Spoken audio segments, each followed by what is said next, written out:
নমস্কার প্রিয় দর্শকেরা, আজ আপনাদের সাথে শসা দিয়ে ইলিশ মাছ কিভাবে আমি রান্না করি সেটা আজকের ভিডিওতে শেয়ার করব।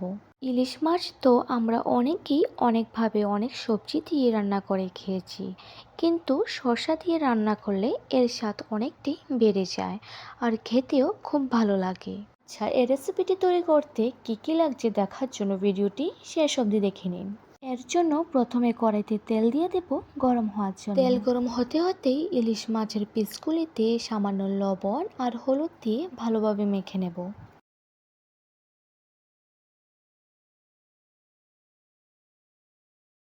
ভালোভাবে মেখে সেই গরম তেলে একে একে দিয়ে দেব। সবগুলি মাছ দিয়েই উল্টে পাল্টে লাল লাল করে ভেজে নেব।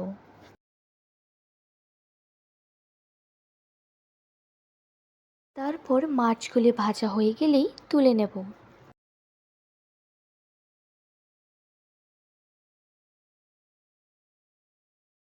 মাছগুলি তুলে নিয়েই সেই তেলে দিয়ে দেব কালো জিরা, মেথি আর দিয়ে দেব তেজপাতা, আর আগের থেকে কেটে রাখা শসাগুলি দিয়ে দেব।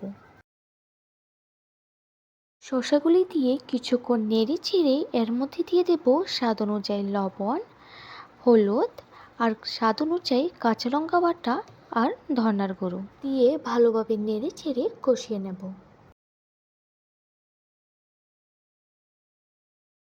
ভালোভাবে কষিয়ে এর মধ্যে ভেজে রাখা মাছগুলি দিয়ে আবারও কিছুক্ষণ নেড়ে চেড়ে এর মধ্যে পরিমাণ মতো জল দিয়ে দেব।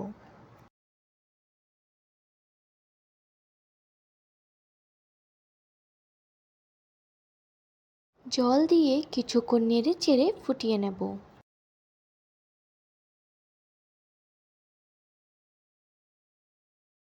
ফুটে আসলেই একটু নেড়ে চেড়ে নামিয়ে নিলেই তৈরি আজকের আমাদের রেসিপি। খুবই সহজ আর খুবই সুস্বাদু এই রেসিপিটি আশা করি আপনাদের কাছে খুব ভালো লাগবে।